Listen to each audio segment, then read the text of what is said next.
Chapter 2. The Head Doctor. I saw that a local counseling office needed a receptionist to fill in temporarily, so I decided to head there first. It was a mile walk, so I took a coat and a messenger bag with some protein bars in case I got hungry, a bottle of water in case I got thirsty, a Nintendo Switch in case I got bored, and earbuds in case I got annoyed. I was ready for war. War on mouth breathers. I decided to walk to this place and bury my nose in my phone, and lo and behold, the very moment my right heel touched the sidewalk in front of the apartment complex, an older black Chevy Malibu pulled up alongside me, and a guy about in his 20s with dark skin and short hair leaned my way. "Need a ride? I can give you a lift." "No thanks," I said and continued walking. "Are you headed far?" "I don't need a ride, mister," I replied with more angst in my tone, buried behind a forced smile. "Look, you don't have to trust me, but I don't mind helping you out. And I don't mind shooting you down. Now please be on your way and stop following me or I'll slash your tires and key your custom paint job." He nodded in understanding, but proceeded to stop at the corner. "Hey, hang on!" He took out a piece of paper from nearby and scribbled something on it before crushing it into a ball and tossing it to me. "If you ever need a ride and can't get a hold of anyone, give me a call." I unraveled the small ball of paper as he drove away, smiling. The paper said, Raj, 555-8686. I dropped the wad of paper on the ground and proceeded around the same corner to my destination while playing the song Invisible Kid by Metallica off my phone. For having a headache-inducing snare drum, their Saint Anger album is an underrated masterpiece, and that is a hill I will gladly die on. Fight me. Since the door had no receptionist, there was no way to schedule an interview in advance. The ad explicitly stated to enter and request an interview. I was pessimistic about getting the job, but at the very least I could grab some food and get some fresh frozen air. The building where the doctor worked had a huge sign that said Mental Health Resources. I read somewhere that before this it was called the Head Doctor, but people kept going there thinking he was a general practitioner of medicine rather than a literal psychiatrist, and so he had to refer many patients to real doctors. There's no actual point to the story. I just thought it was really funny. Upon entering the building through the large glass doors, the annoyances began in earnest. There were 3 people in here. An elderly obese woman who kept clearing her throat at completely random times as if to get someone's attention. A young girl about 12 years old taking a million selfies using a social media app she was way too young for. And finally, accompanying the young girl, I presume, was a gentleman of about 40 who had a hand over the side of his phone like he was shielding the screen. Part of me was curious as to why he did this, and the first thing that ran through my mind was he was having an affair and sharing some saucy photos. I took a seat next to the old lady and pulled out the Nintendo. As I booted up Resident Evil, I felt the room quiver and jumped in my seat to the loudest thing I'd ever heard, a grunt from the old woman in a futile attempt to clear her throat. I immediately stood and sat next to the man and the girl. I was across from them, and the girl stopped taking selfies to jump over and sit next to me. "What are you playing?" she asked. "Resident Evil," I said flatly before her sentence even ended. The sharp tone and low pitch of my voice were intentionally dismissive. "Dad won't buy me one because he says they're too expensive," she said in the snottiest tone one girl her age could possibly muster. It was like she was being portrayed by a boomer who was attempting to act like a 12-year-old. "Bummer," I said, trying my best to ignore the kid, but failing as I wanted to be mean to her simply to get her to go away. "Daddy thinks I'm narcissistic, but I just tell him what he wants to hear and act sweet. He does everything I say." I was beginning to wonder why you were even here," I said, glancing up at the man. He seemed stressed out, but I realized through some deduction the kid was only part of the bigger problem. Didn't seem like an affair was going on. Seemed more like he had money troubles. I did a little bit of amateur sleuthing by noticing small details, like his left ring finger had a tan line where his wedding band should have been, and came to the conclusion from his demeanor he was texting his wife, assuring her everything was okay, even though he blew all their money on something stupid, possibly a night of fun with the boys, and was trying to find a good lie to cover his tracks. He was stressing out about how to come up with a convincing story, about how he lost the ring in the most convenient way possible. The door finally opened and a woman came out bawling. I smirked and said aloud, "Looks like somebody didn't get the job," before standing and approaching the counselor who stood in the doorway with a frustrated look. "You'll have to wait your turn, young lady," he said with a heavy sigh, as though he hated his job or was having a rough day, possibly both. The name tag said Harold Howard, so I decided to approach him as softly as possible since he seemed swamped. "Actually, sir, I'm here about the receptionist position," I said. "You'll have to make an appointment," he said, but quickly recanted and kicked himself. "Oh, damn, I need a receptionist to do that." "Problem solved," I announced and curtsied daintily. "Guess you could just let me start right away and all your problems can end. Also, I work for junk food in addition to my regular wage, so there's that." He put the clipboard under his mustache and rubbed his chin. He was sort of a portly black dude with a beer gut and dressed in pressed slacks and a short-sleeved button-up shirt that was blue. He had thick black-rimmed glasses on and no facial hair other than what I will refer to now on as a porn stash. Because it's the kind of bushy mustache you'd usually see on a macho man from the 70s, this man looked like he might have been born in the late 70s or early 80s. And judging by his slight slouch and scrawny limbs, I deduced he might have been a nerd, too. As I passed by the girl and her dad, I crop-dusted them with a righteous, silent, but deadly fart that hit them 2 seconds later. It was 100% high-five worthy, if I do say so myself. Seeing them choke on my anti-personnel tear gas made my year, and best of all, nay a whiff of it followed me into the office. Am I a pro or what? Dr. Howard led me into his office, and my detective skills were on point. Inside his office were tons of action figures, or as I teasingly like to call them, boy dolls, in cool poses and had little mock-ups of action scenes either from movies or from his own imagination. One was Terminator fighting RoboCop, which needs a movie made about it. Another had Batman and Robin hanging out in a little bat cave, but my favorite had the Ghostbusters blasting the Stay Puft Marshmallow Man with little strings of neon orange and blue yarn representing the streams of their proton packs.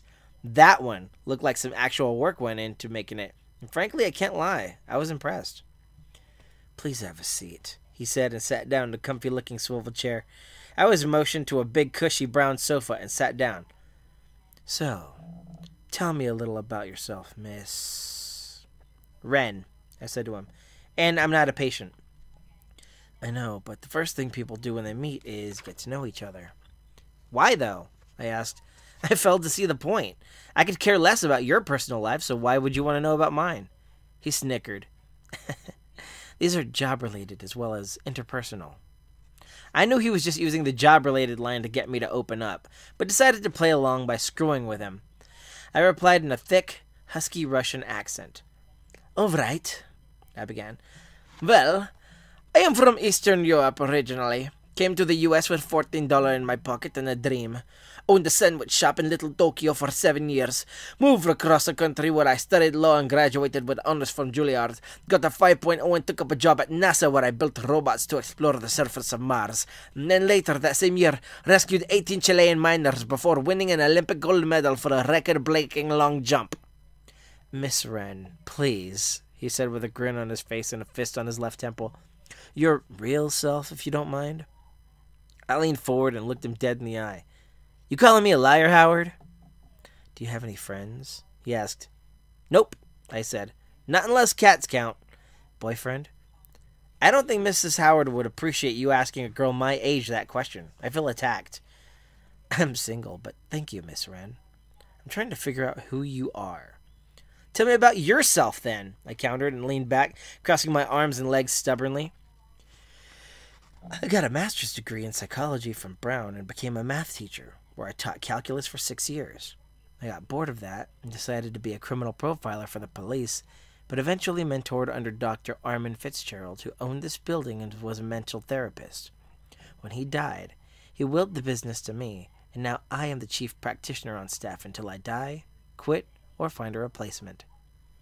I slow clapped and smirked. "Impressive!" "Now, Miss Wren," he said, "I'll see your story and raise you a biography." I grunted and uncrossed my legs. I expected him to waver his gaze, but he kept full eye contact, blinking very little. "Fine," I said, breaking finally. "I'm a 21-year-old girl from Santa Fe whose dad was never there because he was always on the road out of town making money. And Mom's annoying, overbearing, overprotective, and quite intrusive on my personal life. But she's my mom, and I can't dismiss her as easily as I can other authority figures. I have no patience, I seek instant gratification, I hate authority figures, and I love pineapple on pizza. I don't care what you think. I will punch you in the face for arguing with me." Ever been in trouble with the law? He asked. You an narc? I asked in reply. My other replies were similarly facetious and dismissive. Smoke or drink? He asked. Reefer and Joe Crow. All night, all day. Another flat-out lie. I never drank before, and weed was too expensive to try. Virgin? I blushed jokingly. Buy me a drink first, doctor, I said in a corny New England accent and batted my weak eyelashes. Seriously, other girls dunk on me for them, and I proudly ignore them for it. He chuckled. I think I can already tell exactly who you are, Ren. I gasped, legitimately offended. You don't know me. Ren, do you know what a misanthropist is? I shrugged. Philanthropist's sister? I cracked with a cheesy, nervous smile and a slow shrug. He stared at me with a cold yet compassionate glare, and I dropped my gaze and shoulders. No, I don't know what that is. It's the opposite of a philanthropist. See, philanthropist means a person who loves people, but a misanthropist is a person who hates people. Oh, seems like it fits, I said. I do despise humanity as a whole and prefer the company of animals. Here's a hypothetical scenario, he posited, putting the clipboard in his lap and propping a leg up as a table. You're in a desert, dying of dehydration, and riding a camel that is weakened by fatigue. There's a populated town with water over a long stretch, and as weak as you are, your only option is to walk. What would you do? My answer was my own. I'd go the opposite direction of the town and find the camel some water. He clicked his pen and started writing. Fascinating answer, he said. I've never heard that one before. Most people choose to abandon the camel and head to town, or cut open the camel for survival. I'll trust a hungry wolf before I trust a friendly person, I sneered arrogantly. I'm learning a lot about you already, he said. In fact, I have a treatment in mind. I swallowed hard.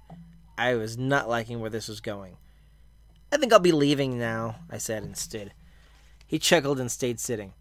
No, don't worry. All I want you to do is keep a video diary and post it online. Start a vlog? I groaned in disgust. Oh, I hate watching those. They're so boring and lame. You're killing me, Howard. Is this what you're trying to do? Kill your sole employee? He took his phone out, opened an app called Action, typed vlog into the search bar, and handed it to me. Look how many views those have. I took it from him and read everything aloud. Introducing Marcy, 5,000 views. We went on a day trip, 16,000 views. She said yes, 9,000 views. This is absurd. Told you, he said. Well, yeah, but that was the name of the video, but also 60,000 views? Good Lord, these people are followed by thousands of subscribers. Who wants to hear someone talk about nothing for 20 minutes? People naturally seek out a bond with other people. I began typing into the search bar. Hang on, my mom has one of these stupid things too. Once it loaded, I nearly fainted. Megamom67, 800 subscribers, and over 6,000 watch hours? Mathematically, that doesn't even make sense. See, there's an audience for everything. I handed his phone back to him and sat down. How can people just talk? No, never mind that. How could someone willfully sit through that drivel? They just do, he said. So, if you want to work for me, here's your first job. He opened his wallet and took out 5 $20 bills. If you take this money, you will need to make a video tonight and share it so I can watch it too. It has to be about yourself, and it has to be a minimum of 3 minutes long. You don't have to if you don't want to, but if you do, then I will give you another $100 tomorrow after I confirm you did what I told you. I sucked my bottom lip hard and bit it. $200 was half of my rent payment, and it was due tomorrow. The unemployment was drying up at the worst possible time, and if I could just babble for 3 minutes to random strangers on the internet, I could buy food. My stomach rumbled while I stared at the money. Your choice, Ren, he said. If you take the money, you're bound by your end of the deal. Come on, dude, I whined angrily. There's so many more things I'd rather do for that kind of money. Not something my parents would particularly approve of, but they're used to being disappointed in their only child by now. I hesitated a moment longer and finally caved. I snatched some money from his wimpy grip and stuffed it into my bag. Deal, I said with a defeated sigh. I'll tag you in it when I post it. He smiled. Good. Now, if I find out you took the money without making the video, you're fired, and I will see to it I get my $100 back one way or another. Is that a threat? I asked. He laughed. Don't be silly. What am I going to do, send a loan shark after you? No, I'll just file a complaint at small claims court. A lawsuit? What a dick. I grumbled profanity under my breath and stormed out. Fine, I'll make your stupid video. I went out of the office into the lobby and snatched the phone from that 12-year-old girl who was obsessively taking selfies and put her phone in an aquarium in the lobby. Her father just sat there while she bawled like a baby and tried to fish it out with both hands. It felt good. But the phone wasn't badly damaged. I mean, they're waterproof nowadays to a certain depth. After all, her daddy can come up with a story of what happened after he's covering up his first faux pas with a lie. When I got home, I fed Yoshi and me fast food I bought along the way. Taco Bell. It would hold me until dinner, and then I would have to probably order out. I sat at my computer making an account on a video sharing site called Action, and then tried to think of a username. Create a username, I said and looked at my cat. Creepy Cat Girl, all one word. I was disheartened that it was taken. So was Cat Girl, Creepy Cat, and Spooky Kitty. I even tried Creepy Puss. Ugh, damn 12-year-olds and their obsession with cats. Yoshi, help me come up with a good name. Yoshi was busy cleaning himself. Don't just sit there and lick your crotch. I'm in a crisis here. Besides, you were clean 5 minutes ago. Break's over, mister. My mind raced, and I sat back at the computer. Miss Shadow. Mrs. Shadow. No. All stupid, none fit. I leaned back and let my head hang off the chair in a fit of surrender. I looked over at my cat, who was rubbing against that messenger bag I brought home with the 5 $20 bills still inside. I smirked and got an idea. Misanthropy, I said as I typed it. I bit my fingernails in eager anticipation for username taken. Are you freaking kidding me? I yelled. This sucks. Everything just sucks. Keep it down over there, lady, a neighbor yelled through the wall. Why don't you come over here and make me, you ignorant clod? Making a phone call, he countered. Hang up and fight me or mind your own business, I shot back. I then added an underscore separating the name, Miss, from Anthropy. And guess what? From now on, I would be known as Miss _Anthropy. What have I gotten myself into?